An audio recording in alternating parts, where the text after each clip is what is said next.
السلام علیکم ورحمۃ اللہ وبرکاتہ۔ آپ دیکھ رہے ہیں پینشن پلازا۔ آج کی ویڈیو کے ساتھ ہم آپ کی خدمت میں حاضر ہیں۔ آج کی ویڈیو میں بات کریں گے ہم سرکاری ملازمین کے دو طبقات کی۔ ایک خاص قسم کے سرکاری ملازمین یعنی بڑے لوگ جن کے لیے ہر وقت خزانہ بھرا ہوتا ہے، اور دوسرے عام قسم کے گریڈ 1 سے 22 تک وہ سرکاری ملازمین جن کے لیے خزانہ ہر وقت خالی ہوتا ہے۔ موازنہ کرنا ہے تو خاص ملازم گریڈ 10 کے ملازم کا تو موازنہ 20 گریڈ کے ٹیچر کی تنخواہ سے کر لیں، آپ کو لگ پتہ جائے گا۔ یہ اب بات کرنا کیوں ضروری ہے؟ بجٹ تجاویز جو کہ فائنل ہو چکی ہیں، تیاریاں ہو چکی ہیں، اور آنے والا بجٹ میں ایک مہنگائی کا طوفان آنے والا ہے۔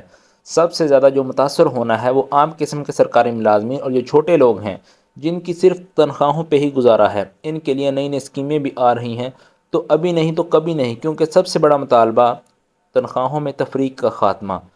ابھی ہم اس پہ بات کریں گے۔ اس کے علاوہ ایڈوانس سیلری کے متعلق اور ڈبل تنخواہ کون کون سے سرکاری ملازمین کو ملے گی، اس سے متعلق بھی ہم بات کرتے ہیں۔ 21 مارچ 2024 کا فائنانس ڈویژن کا یہ نوٹیفیکیشن ہے۔ 25 تاریخ کو تنخواہ دے دی جائے۔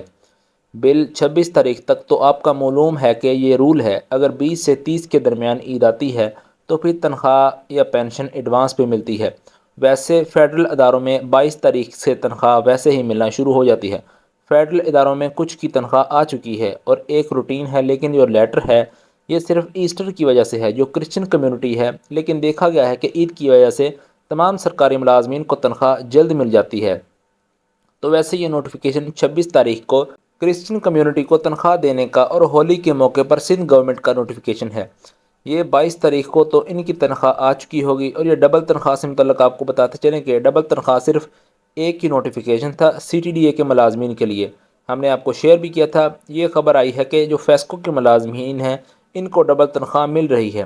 یہ ادارے اپنے طور پہ دیتے ہیں، گورنمنٹ کی طرف سے ڈبل تنخواہ اس دفعہ کسی کو بھی نہیں دی جا رہی۔ جو خاص قسم کے ملازمین ہیں ان کو چھوڑ کے، ان کو جو خاص قسم کے ملازمین ہیں ان کے لیے نوٹیفیکیشن کی ضرورت بھی نہیں ہے، ان کو بونس اور پتہ نہیں کیا کیا مل رہا ہے۔ سب کی تنخواہیں اور الاؤنسز میں ہزاروں روپے کا فرق، ایک ہی محکمہ، ایک ہی دفتر، برابر سکیل، لیکن تنخواہوں اور الاؤنسز اور دیگر مراعات میں ہزاروں روپے کی تفریق کیوں؟ ایک عام سرکاری ملازم کو ماہانہ ہاؤس رینٹ بہت تھوڑا ملتا ہے اور 100 روپے سے کم کنوینس الاؤنس ملتا ہے۔ 50 روپے روزانہ سے میڈیکل الاؤنس ملتا ہے۔ 2005 سے یہ الاؤنسز اسی طرح منجمد ہیں۔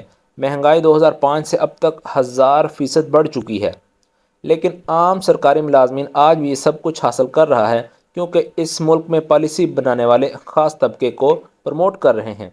میڈیکل سہولت ان کے لیے فری ہے، رہائش گاہ فری ہے، سواری کے لیے اعلیٰ ترین قسم کی گاڑیاں free, wifi, housing hiring requisition بھی فری ہے، utility allowance free, civil secretariat allowance, technical allowance, judicial allowance اور دیگر الاؤنسز جن کا ہمیں نام بھی نہیں آتا ان کے لیے فری ہیں۔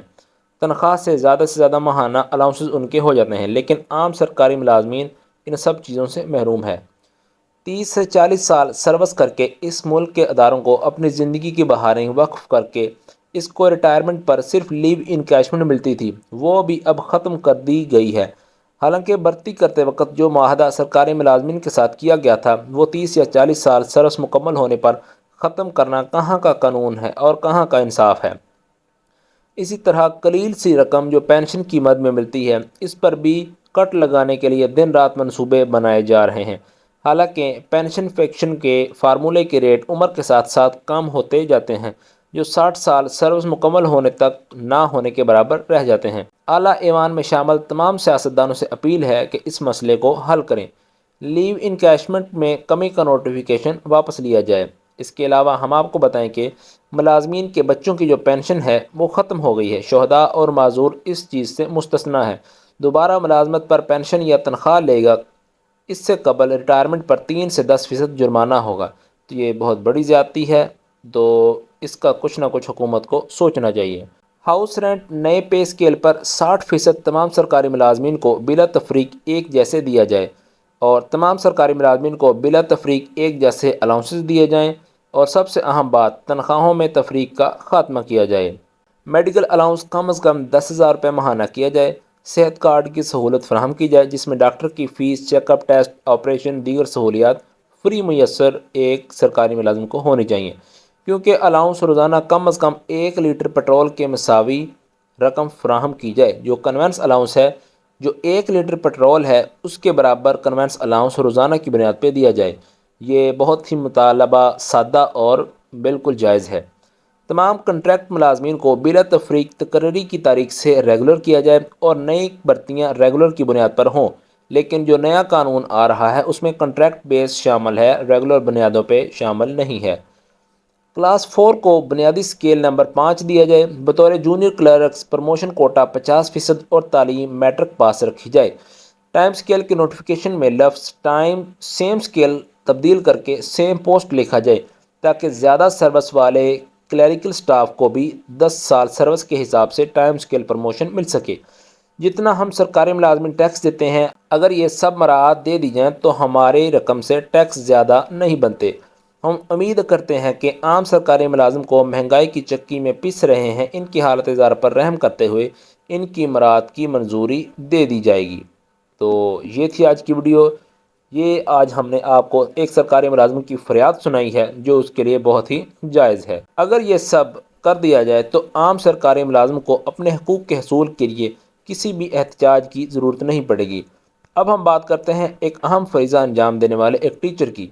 اگر آپ یہی ٹیچر کسی 22ویں گریڈ کا ہو کسی اسکول کا، تو اس کے حساب سے اگر وہی ٹیچر کسی پریزیڈنٹ ہاؤس میں ہو صرف 10ویں اسکیل کا، تو اس کی اور اس کی تنخواہ کا زمین آسمان کا فرق ہوتا ہے۔ ایک کالم نگار لکھتا ہے کہ ٹیچرز کو سلام، امریکہ میں 3 طرح کے لوگوں کو VIP درجہ دیا جاتا ہے۔ پہلے نمبر پہ معذور، دوسرے نمبر پہ سائنسدان اور تیسرے نمبر پہ ٹیچر۔ فرانس کی عدالت میں ٹیچر کے سوا کسی کو کرسی پیش نہیں کی جاتی۔ جاپان میں پولیس کو ٹیچر کی گرفتاری کے لیے پہلے حکومت سے خصوصی اجازت نامہ لینا پڑتا ہے۔ کوریا میں کوئی بھی ٹیچر کارڈ دکھا کر ان تمام سہولیات سے فائدہ اٹھا سکتا ہے جو ہمارے ملک میں MNA اور MPS کو دیا جاتا ہے۔ اور پاکستان میں ٹیچر کی وہ تذلیل کی جاتی ہے کہ شیطان بھی پناہ مانگے۔ ہمارے زوال کی بڑی وجہ اہل علم و دانش کی بے قدری ہے۔ تو یہ بالکل ٹھیک لکھا ہے کسی نے۔ اگر ہم اپنے اساتذہ کی قدر نہیں کریں گے تو ہم ذلیل و رسوا ہوں گے پوری دنیا میں، جیسے ہم اب ہو رہے ہیں۔ تو یہ تھی آج کی ویڈیو۔